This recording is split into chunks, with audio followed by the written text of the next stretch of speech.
हमारे देश में एक पुरानी परंपरा चलती आई है विरोध प्रदर्शन का। किसी चीज को गलत होते हुए देखकर जनता ने, पॉलिटी ने बहुत बार अपनी आवाज उठाई है। अंग्रेजों के अगर जमाने की बात करें तो रोलाट एक्ट है, क्रिप्स मिशन है, बंगाल पार्टीशन है। इन सब चीजों को लेकर ऑपोजिशन होता था, स्वराज के लिए मांग होती थी और फाइनली हमें इंडिपेंडेंस भी मिली। अगर आप इंडिपेंडेंस की बात करें तो स्टेट फॉर्मेशन से लेकर इमरजेंसी के खिलाफ रिजर्वेशंस के लिए भी बहुत सारा प्रोटेस्ट देखा गया है। लेकिन शायद हमारे देश के इतिहास में, और वो ब्रिटिश आज़ादी की लड़ाई को आप इंक्लूड कर लीजिए या आज़ादी के बाद भी इंक्लूड कर लीजिए, एक बहुत ही महत्वपूर्ण चीज हुई है पिछले कुछ दिनों में। और खासकर की जो प्रधानमंत्री का जो बयान आया नेशनल टीवी पर, ये एक अनप्रेसिडेंटेड डेवलपमेंट है। माफ करिएगा, आज मैं ऑफिस में नहीं हूं, एक फैमिली कमिटमेंट की वजह से बाहर हूं, लेकिन इसके बारे में बात करना बहुत जरूरी है क्योंकि ये लिटरली अनप्रेसिडेंटेड है। और मैं सिर्फ प्रधानमंत्री के भाषण की बात नहीं कर रहा हूं और किस तरीके से उन्होंने जो नेशनल टेलीविजन पर आकर उसका दुरुपयोग किया, जिस तरीके से एक पॉलिटिकल प्रोपेगेंडा किया, इससे भी। और ये सर्कस टाइप फनी चीज होती अगर इतनी ट्रेजेडी भरी चीज ना होती कि पहली बार हमारे इतिहास में ऐसा हुआ है कि किसी देश के प्रधानमंत्री ने अपने ही पारित लॉ के, अपने ही चैंपियन किए गए लॉ के, जिसका क्रेडिट भी वो खा चुके हैं, उसी को लेकर अब विरोध प्रदर्शन कर रहे हैं, कह रहे हैं कि वो बिल तो पारित हुआ ही नहीं। ये ऐसा आपको दुनिया भर के पॉलिटिक्स में बहुत रेयर मिलेगा जहां एक प्रधानमंत्री ने एक बिल पारित किया है, और यहां वुमेन्स रिजर्वेशन बिल की बात हो रही है, जिसके बारे में पब्लिकली उसके लिए क्रेडिट भी लिया है, लेकिन अब पूरे देश को आकर यह जुमला पिलाया जा रहा है कि यह बिल तो पारित नहीं हुआ, जिसके लिए विपक्ष को ब्लेम किया जा सकता है। नरेंद्र मोदी ऐसा क्यों कर रहे हैं, बीजेपी ऐसा क्यों कर रहा है, ऐसा पॉलिटिकल प्रोपेगेंडा क्यों चला रहा है? क्योंकि शायद उन्हें 12 साल बाद यह बात समझ में आ गई है कि जनता जो है देश की काफी मूर्ख है और मीडिया तो हमारे हाथ में है ही, तो जो चीज हम बोलेंगे वो पूरा देश उस पर यकीन कर लेगा। और इसीलिए आज मैं सिर्फ आपको 10 साउंड बाइट सुनाना चाहता हूं जिससे आपको यह मुद्दा कम से कम क्लियर हो जाएगा। ऐसा नहीं है कि नारी शक्ति के लिए कोई खास पार्टी चैंपियन है हमारे देश में, लेकिन बीजेपी जिस तरीके से अपने आप को चैंपियन घोषित करने की कोशिश कर रही है कि नारी शक्ति के लिए उन्होंने लड़ाई की और विपक्ष ने उसे रोक दिया, क्या यह बात सच है? और अगर यह बात सच नहीं है कि विपक्ष ने बीजेपी को नहीं रोका है, तो सवाल यह उठता है कि बीजेपी को रोका किसने? इन सब के बारे में आपको बस 15 मिनट में मैं आपको समझा दूंगा। 10 साउंड बाइट आपको बस सुनने होंगे और यह पूरा मामला आपके सामने साफ साफ आ जाएगा। लेकिन सबसे पहले जो अनोखी चीज है जिसके बारे में मैंने अभी बताया कि दुनिया के इतिहास में आपको ऐसा नहीं मिलेगा कि जिस प्रधानमंत्री ने एक बिल को पारित करने का क्रेडिट लिया, नारी शक्ति के लिए काम करने के लिए क्रेडिट किया, अब वो प्रधानमंत्री कह रहे हैं ये बिल तो पारित हुआ ही नहीं। आइए सुनते हैं नरेंद्र मोदी ने 2023 में क्या कहा था जब वुमेन्स रिजर्वेशन बिल को पारित किया गया था, जिसका क्रेडिट भी उन्होंने लिया। एक दिन पहले ही भारत की संसद ने लोकसभा और विधानसभाओं में महिलाओं को 33% आरक्षण देने का कानून पास किया।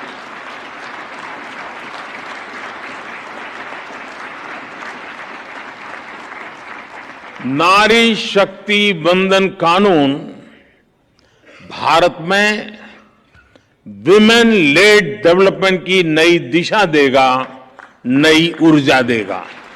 नई दिशा देगा, नई ऊर्जा देगा, नारी शक्ति का नारा लगाते हुए नरेंद्र मोदी 2023 में कह रहे हैं कि भैया दोनों हाउसेस ऑफ पार्लियामेंट में ये बिल पारित हो चुका है। एक्चुअली तो अब आकर नरेंद्र मोदी ने इस बिल को एक्ट में भी संशोधित कर दिया है, लेकिन इसके बाद भी नरेंद्र मोदी नेशनल टेलीविजन पर आते हैं। अगेन ये भी अनप्रेसिडेंटेड है।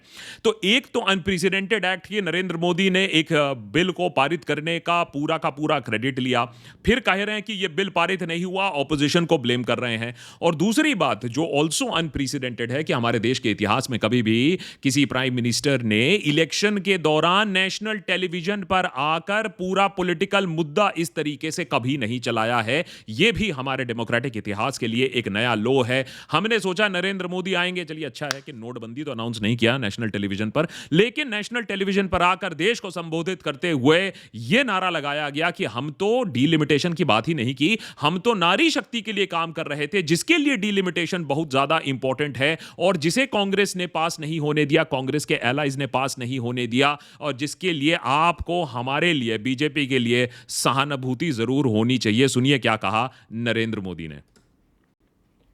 कांग्रेस और उसके साथियों ने महिला आरक्षण को रोकने के लिए एक के बाद एक नए झूठ का सहारा लिया। कभी संख्या को लेकर, कभी किसी और तरीके से। कांग्रेस और उसके साथियों ने देश को गुमराह करने की कोशिश की। ऐसा करके इन दलों ने भारत की नारी शक्ति के सामने अपना असली चेहरा सामने ला दिया है। असली चेहरा सामने ला दिया है। किसका असली चेहरा सामने आ गया है, यही चीज आज पता करने की कोशिश करते हैं देशभक्त पर। क्योंकि एक प्रधानमंत्री जिन्होंने क्रेडिट ले लिया है विमेन्स रिजर्वेशन बिल पारित कराने का, क्या उनके पास और कोई तरीका नहीं था डिलिमिटेशन छोड़कर इस रिजर्वेशन को इनेक्ट करने का? क्या विमेन्स रिजर्वेशन बिल अगर बीजेपी चाहे कल आ सकता है? मजे की बात यह है कि प्रधानमंत्री ऐसे एक मूव को जस्टिफाई करने की कोशिश कर रहे हैं जिसके लिए सब तैयार हैं। विमेन्स रिजर्वेशन के लिए बीजेपी कहती है तैयार है, ऑपोजिशन तैयार है, एलाइज तैयार हैं, किसी ने आज तक इसके खिलाफ ओपनली बयान नहीं दिया है। लेकिन नरेंद्र मोदी तब भी कह रहे हैं कि हम इसे पारित नहीं कर पाए। क्यों नहीं कर पाए? क्योंकि डीलिमिटेशन जिसको इसके साथ लिंक कर दिया गया था, उसे विपक्ष ने, वो कॉन्स्टिट्यूशनल अमेंडमेंट को विपक्ष ने पास नहीं होने दिया। अब ये नरेंद्र मोदी क्यों करना चाहते थे, ये बहुत दिलचस्प मामला है, इसके बारे में भी बात करेंगे। लेकिन जिस तरीके से अनप्रेसिडेंटेड तरीके से नेशनल टेलीविजन पर आकर नरेंद्र मोदी ने कहा कि भ्रम हुआ है, चीटिंग हुआ है, वो इस बात से सबसे पहले डिस्ट्रॉय हो जाती है कि नरेंद्र मोदी ने किस तरीके से कांग्रेस को आड़े हाथ लेने की कोशिश की। 59 टाइम्स अपने स्पीच में नरेंद्र मोदी ने कांग्रेस को मेंशन किया। आखिर कांग्रेस से इतनी ज्यादा दिक्कत कहां से आ गई? कांग्रेस तो मरा ऑलरेडी हुआ है कि नरेंद्र मोदी को कांग्रेस को इस तरीके से टारगेट करने में क्या दिलचस्पी है, क्या उन्हें मिल रहा है, यह काफी इंटरेस्टिंग है। और बेटियों से बात करने के लिए आया हूं। कांग्रेस और उसके साथ यही कांग्रेस का इतिहास है। कांग्रेस की नेगेटिव भी कांग्रेस है। कांग्रेस ने जीएस कांग्रेस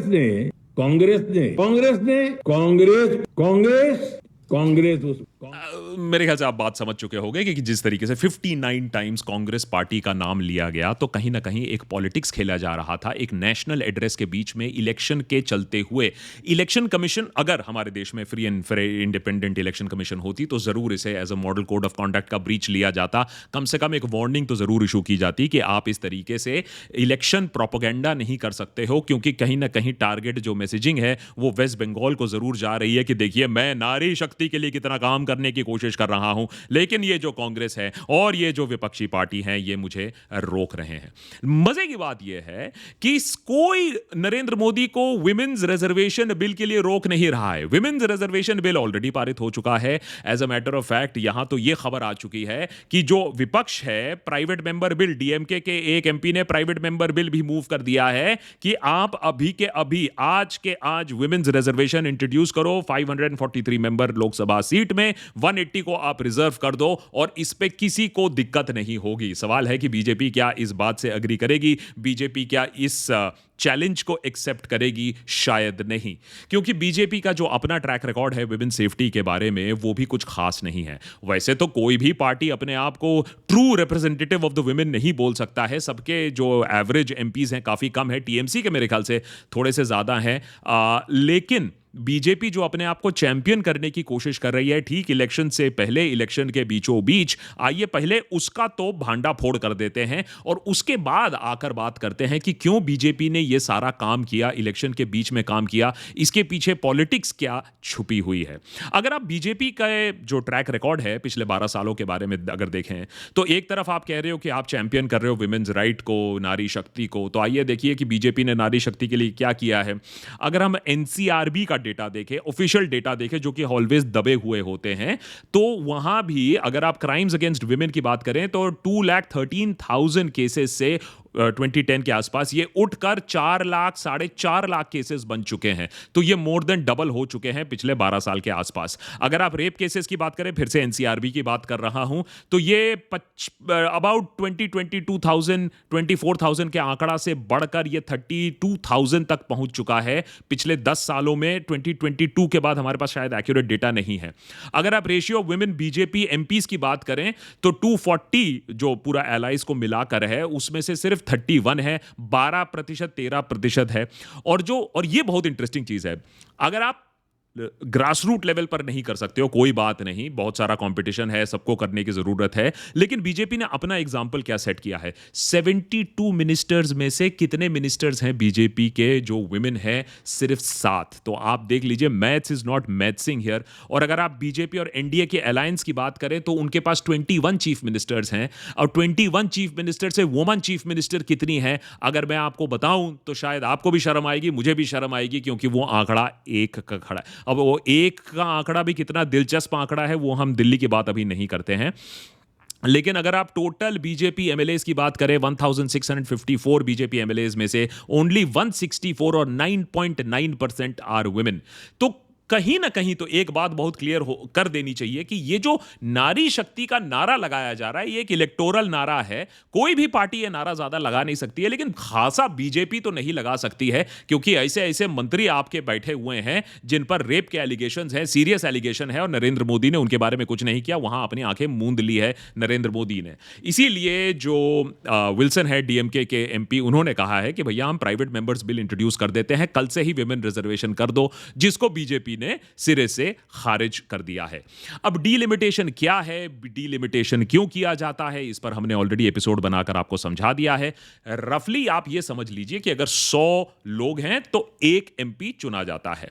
अब अगर यही 100 लोगों का आंकड़ा 1000 हो जाता है तो उसके एमपीज भी उतने बढ़ने होंगे। लेकिन अगर देश के एक कोने में 100 से 1000 हो जाता है और एक जगह 100 से 200 लोग हो जाते हैं, तो एक को 10 एमपी मिलेगा, एक को 2 एमपी सिर्फ नए मिलेंगे। उसमें दिक्कत है साउथ को, क्योंकि साउथ इंडिया ने बहुत मेहनत करके अपनी पॉपुलेशन को कंट्रोल किया, नॉर्थ ने नहीं किया, और इसी वजह से नॉर्थ के एमपीज की संख्या बहुत ज्यादा होने वाली थी, और इसी वजह से साउथ ने ऑलवेज इसे अपोज किया है। 1976 में इंदिरा गांधी ने इसे 25 साल के लिए रोका, 2001 में वाजपेयी ने इसे 25 साल के लिए रोका। आज भी इसमें कोई डिबेट नहीं है कि इसे रोक देना चाहिए 25 साल और के लिए अगर जरूरत पड़े, लेकिन किसी स्टेट के साथ गलत नहीं होना चाहिए, अच्छे काम के लिए उन्हें पनिश नहीं करना चाहिए। एक फॉर्मूला निकालना चाहिए था, जिसके बारे में बीजेपी ने कोई काम नहीं किया। आनन फानन में, चोरी चुपके में ये बिल इंट्रोड्यूस किया गया कि किसी तरीके से हम इसे पारित कर दें, विमेन्स रिजर्वेशन के एजेंडा के साथ मिक्स करके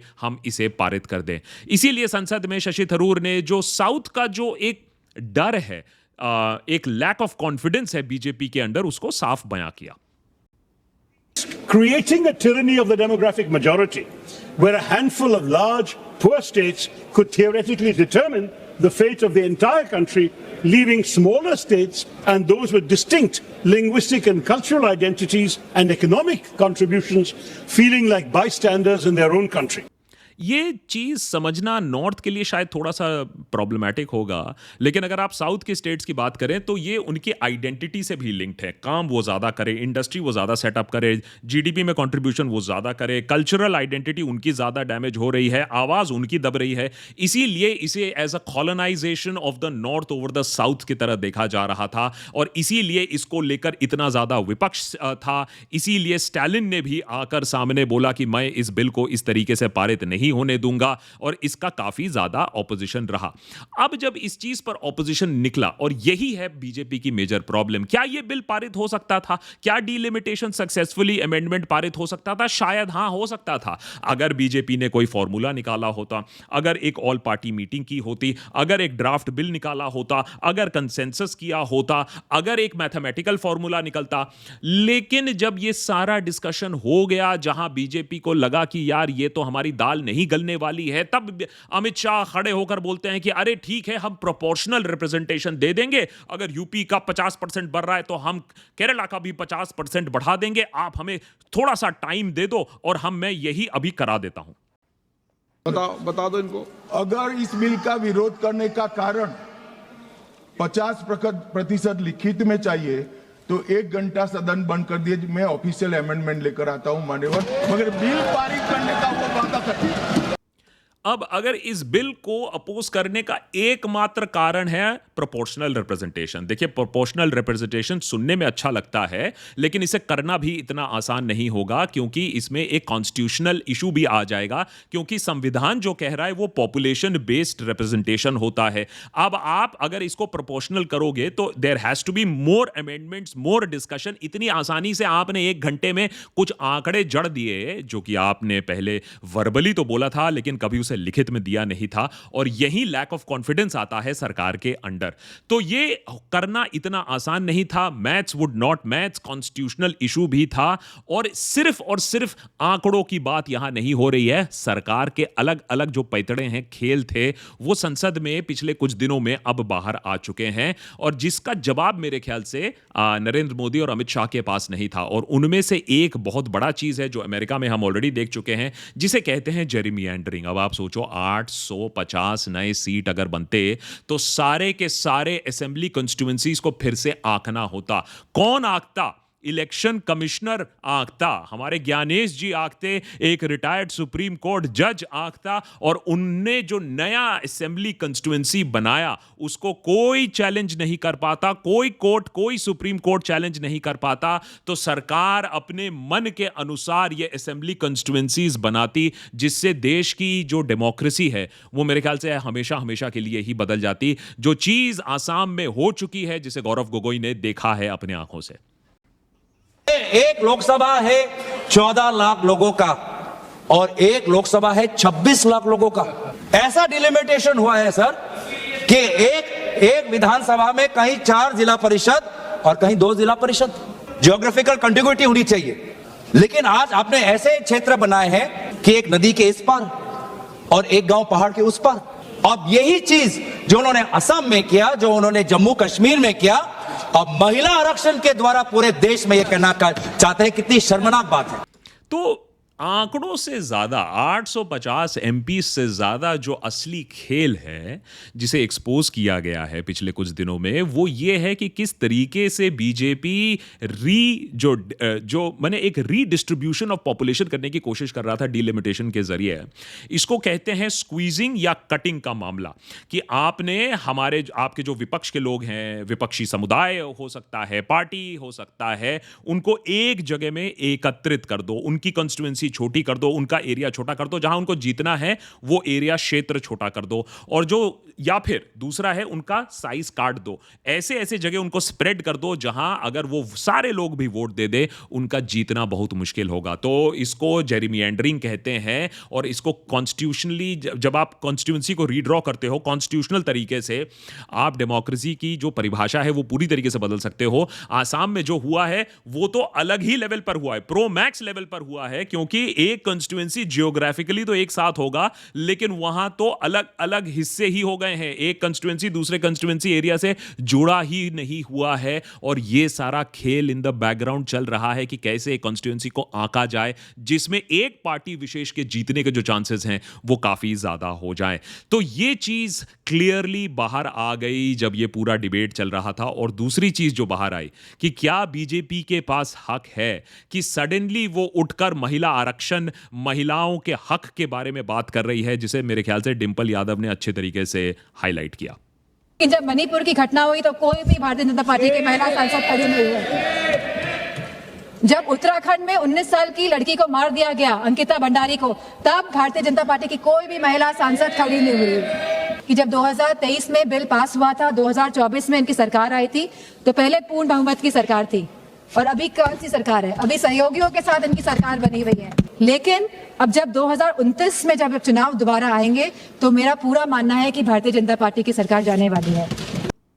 तो कुछ तो जो सच्ची बात आई है वो मेरे ख्याल से बेनीवाल जी ने भी फॉर एग्जाम्पल कुछ ज्यादा ही, आरएलपी से हैं, कुछ ज्यादा ही सच बयां कर दिया कि आपके यहाँ तो ऐसे ऐसे रेपिस्ट बैठे निशिकांत जी, जिन्होंने पहलवान बेटियों तक को नहीं छोड़ा, और कौन से महिला आरक्षण की आप बात करो, गजब के आदमी को निकालते पार्टी से आप सब देखते।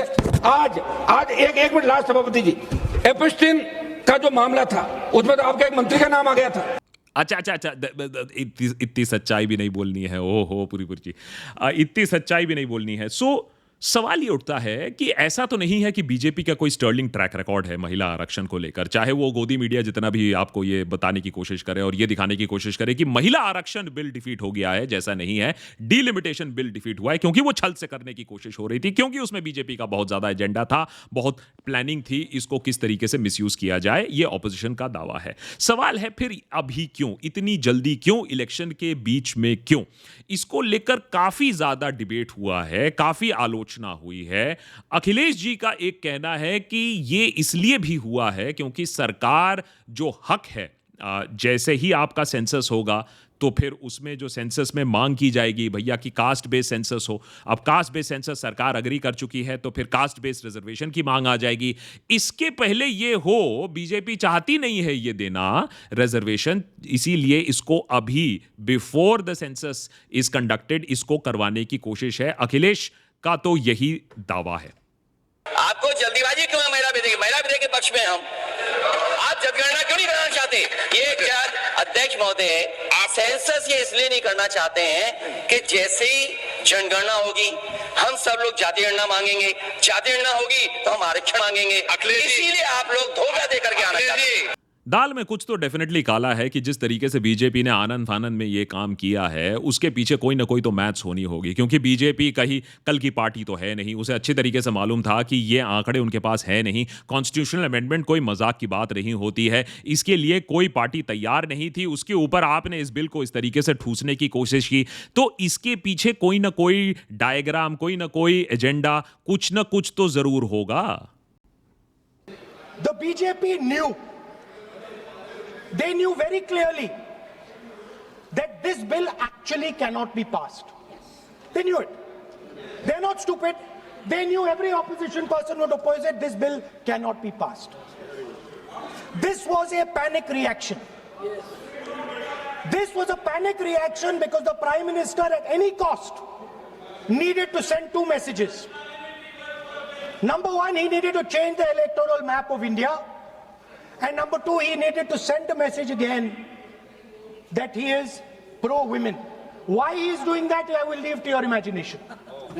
So, ये बहुत इंटरेस्टिंग चीज है कि रीड्रॉइंग ऑफ मैप का तो हमने आपको पूरा समझा ही दिया। दूसरा कि नरेंद्र मोदी अपने आप को एक प्रो विमेन इमेज में झोंकना चाहते हैं। अब झुकेगी नहीं पूरी दुनिया, पूरी देश, ये तो सवाल लेकिन पॉलिटिक्स को इतने सालों फॉलो करने के बाद अब मैं ये बात पर तो यकीन करने लगा हूं कि देखिए लोगों के इंटेलिजेंस को कभी कभी डाउट करना भी होता है, क्योंकि जिस पार्टी ने इतना बुरा रिकॉर्ड है जहां तक विमेन सिक्योरिटी की बात है, सेफ्टी की बात है, आज वो विमेन सेफ्टी को चैंपियन कर रही है। आज वो प्रधानमंत्री जिन्होंने क्रेडिट ले लिया था विमेन्स रिजर्वेशन बिल पारित करने के लिए, आज वो कह रहे हैं कि विपक्ष ने उन्हें रोक दिया। विपक्ष कह रही है कि आज आप अभी इसी 543 के आंकड़े से चालू कर दो। बीजेपी कह रही है नहीं, हम तो 850 करेंगे तभी चालू कर पाएंगे। तो क्या बीजेपी रोक रही है, क्या बीजेपी छल कर रही है विमेन के साथ, महिलाओं के साथ, या विपक्ष छल कर रही है? क्योंकि अगर आप आंकड़े देखें, अगर आप क्रोनोलॉजी समझें, तो जो छल हो रहा है महिलाओं के साथ वो बीजेपी कर रही है, क्योंकि सारे लोग कह रहे हैं, विपक्ष कह रहा है कि विमेन्स रिजर्वेशन बिल लाओ, अभी लाओ, आपको सेंसस की भी रुकने की जरूरत नहीं है, अभी ले आओ। लेकिन ये डीलिमिटेशन के चक्कर में, 850 के चक्कर में जो बीजेपी कॉन्स्टिट्यूएंसी रीड्रॉ करना चाहती है, संविधान को जिस तरीके से, जिसके साथ छल किया जा रहा है और महिला शक्ति के साथ जिस तरीके से छल किया जा रहा है, आंकड़े तो कुछ और ही बयां कर रही हैं। अब जब ये बिल डिफीट हो गया तो इसके बाद बहुत लोग काफ़ी अपसेट हो चुके हैं, खास करके गोदी मीडिया काफ़ी अपसेट हो चुकी है। हमको ये बात बताई जा रही है कि अब तो साउथ इंडिया के और भी बुरे दिन आएंगे, क्योंकि जब नया सेंसस होगा तो साउथ के नंबर और अच्छे होंगे, नॉर्थ के नंबर और खराब होंगे, तो उनके सीट और कम होंगे। मैं कहता हूं कि अगर ऐसा है भी, अगर ऐसा होना भी है तो ऐसे होने दो। इस तरीके से छल से, ब्लैकमेल से वुमेन्स रिजर्वेशन बिल के आड़ में आप डीलिमिटेशन जो करने की कोशिश कर रहे थे, कम से कम वो तो नहीं होगा। दूसरा, आपको क्या लगता है कि साउथ आपका गेम नहीं समझ चुका है? साउथ के स्टेट्स क्या एक साथ आ नहीं सकते थे? इस बार तो सिर्फ डीएमके ने एक छोटी सी धमकी दी थी कि हम फिर से उसी तरीके का एजिटेशन करेंगे जो 60s और 70s में किया था, और सरकार कहीं ना कहीं अपने होश में आ गई थी। तो सरकार को भी ये नहीं सोचना सोचना चाहिए कि वो जो चाहे वो कर सकती है। हाँ, मीडिया को अपने गोदी में बैठा के रखा है। हाँ, जुडिशरी भी काफी चुप हो चुकी है। हाँ, विपक्ष के ऊपर ईडी रेड्स होते हैं। हाँ, इंडिपेंडेंट कंटेंट क्रिएटर्स को आप खत्म कर रहे हो, लेकिन तब भी हमारे देश में एक विपक्ष है। दुख की बात यह है कि जो विपक्ष है, जो सोती रहती है, वो कभी कभी जिंदा हो जाती है जब लगता है कि उनको कब्र में डाला जा रहा है। तो अपने जिंदा रहने के लिए, अपने बच बचाव के लिए आपने देखा फिर से इंडिया अलायंस कैसे एक साथ आ गई और फ्लोर स्ट्रैटेजी उन्होंने बना दी। बीजेपी इस बात में सोचने में गलत नहीं थी कि इंडिया अलायंस तो मरी हुई है, वो क्या कर सकती है, क्योंकि सब लोग अपनी ईगो में, अपने आप को बचाने में, अपने आप को जिंदा रखने में इतने साल निकल गए, 2 साल से ज्यादा हो गए, ना इंडिया अलायंस मीटिंग करती है, ना कॉमन मिनिमम प्रोग्राम निकालती है, ना कोई एजेंडा बनाती है। लोगों ने इतना अच्छा मैंडेट दिया था इंडिया ब्लॉक को, जिन्होंने गुड़ गोबर कर दिया है। लेकिन ये एक एपिसोड दिखाता है कि कैसे ऑपोजिशन भी आकर अपना कॉन्स्टिट्यूशनल ड्यूटी पूरा कर सकता है, बीजेपी को चेक में रख सकता है। हमें यह भी दिखाता है कि अगर 400 पार हो जाता तो बीजेपी आज जो चाहे कॉन्स्टिट्यूशनल अमेंडमेंट कर सकती थी, बिना किसी से पूछे, बिना कोई कंसल्टेशन के। तो ये एक तरीके से अच्छा हुआ कि 2024 में कम से कम रूरल इंडिया ने विपक्ष को कुछ सीट्स दी, उनका महत्व रखा। कम से कम पूरा जो संविधान चेंज होने वाला था, जिसके बारे में बहुत सारे बीजेपी लीडर्स ने बात भी किया था, वो नहीं हुआ। तो इस चीज पर हम ऑब्वियसली ट्रैक रखेंगे। अभी तो फिलहाल ये मामला टल गया है, लेकिन ऑब्वियसली इसे करने की और भी कोशिश होगी। लेकिन जैसा भी आप समझें, जहां भी आपका पॉलिटिकल इंक्लिनेशन हो, ये मत सोचिएगा कि ये विमेंस रिजर्वेशन बिल डिफीट हुआ है। विमेंस रिजर्वेशन बिल ऑलरेडी पारित हो चुका है। बीजेपी चाहे तो कल ही इसको इंप्लीमेंट कर सकती है और रिजर्वेशन ला सकती है। सवाल है कि बीजेपी सिर्फ बात करेगी या सच्ची में महिला शक्ति के लिए वो काम करना चाहती है।